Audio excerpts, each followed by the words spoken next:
भारत सरकार ने तय किया है इंटर्नशिप के लिए और बिहार सरकार ने लगे हाथ उसमें मदद करने, उसको ताकत देने या उसको सुगम बनाने के लिए दो काम किया, जिसकी मांग राष्ट्रीय लोक समता पार्टी ने अपने वाल्मीकि नगर के शिविर में किया था। छात्रों को जो स्टूडेंट क्रेडिट कार्ड है, तो महंगाई बढ़ गई है, खाने की महंगाई, स्कूल की फीस की महंगाई, आने जाने की महंगाई, रहने की महंगाई, इसको 4 लाख से बढ़ा के 10 लाख कर दिया जाए।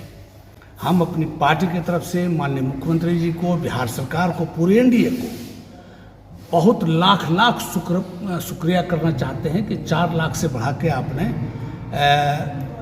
10 लाख कर दिया। अब छात्र जो बिहार अथवा बिहार के बाहर उच्च शिक्षा के लिए, स्किल के लिए और पढ़ाई के लिए जा रहे हैं, उनको बड़ा राहत होगा।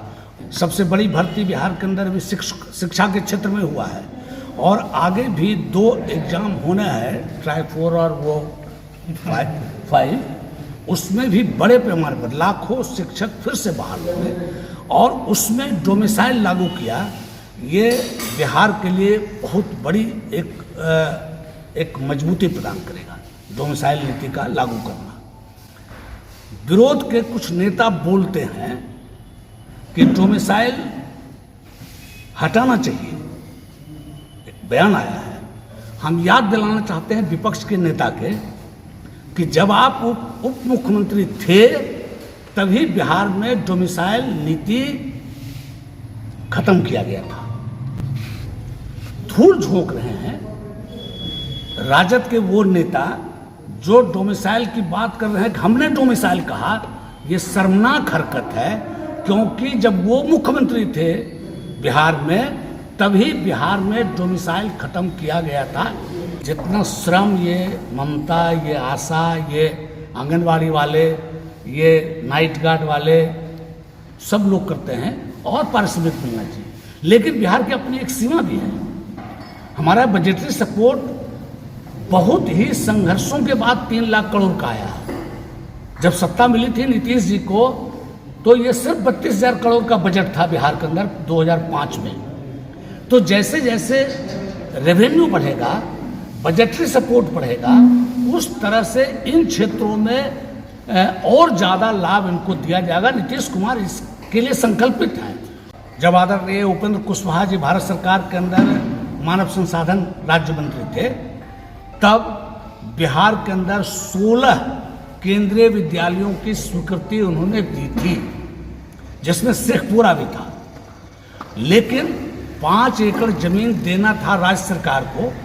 राज्य सरकार ने अपनी वजहों से, चाहे वजह जो रहे हों, इन्होंने मना कर दिया था कि हम 5 एकड़ जमीन नहीं देंगे, हम 3 एकड़ देंगे। लेकिन अब जब हम लोग भी एनडीए के अंदर हैं तो खुशी होती है कि बिहार सरकार ने, नीतीश बाबू ने वो बात मान ली और 16 केंद्रीय विद्यालय जिसकी स्वीकृति माननीय उपेंद्र कुशवाहा ने अपने शिक्षा मंत्री के कार्यकाल में दिया था, वो आज खुल रहा है। दुखद पहलू यह है कि केंद्रीय विद्यालय शेखपुरा में, शेखपुरा मुख्यालय के आसपास होना चाहिए। जो प्रशासन ने प्रस्ताव दिया शेखपुर ले जाने का, वो भूल गए कि केंद्रीय विद्यालय में प्राथमिकता के तौर पर केंद्रीय सरकार की नौकरियों में जो लोग हैं उनके बच्चों को प्राथमिकता के आधार पर एडमिशन मिलेगा। भारत सरकार के जो भी बड़े उपक्रम हैं वो शेखपुरा में है, चाहे वो रेलवे है, चाहे वो डाकतार है, चाहे वो और विभाग है भारत सरकार के जितने, उनका केंद्र शेखपुरा है ना, तो उनके परिवार के बच्चों को भी लाभ नहीं होगा। तो जिला प्रशासन जिम्मेवार है। शेखपुरा शहर के आसपास होता तो ज़्यादा लाभ होता। और वे भी मांग करेंगे कि उस विद्यालय को शेखपुरा के आसपास लाने की कोशिश की जानी चाहिए। आज़ादी के बाद पहली बार एक स्वर्णिम भविष्य दिख रहा है कि बिहार के जिन कुछ जिलों का चयन किया गया औद्योगिकरण के लिए, उसमें नीतीश कुमार जी ने शेखपुरा जिले को भी रखा है।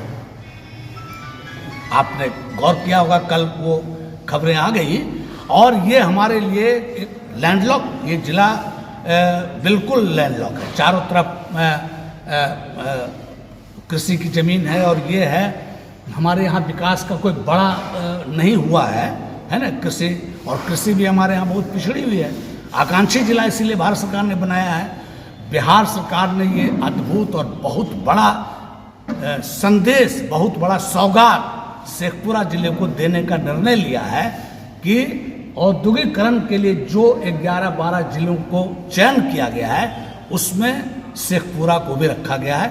हम इसके लिए बहुत बहुत अपनी पार्टी की जिला इकाई की तरफ से, राज्य पार्टी की तरफ से नीतीश कुमार जी को, पूरे एनडीए को, पूरे एनडीए सरकार को बधाई देना चाहते हैं।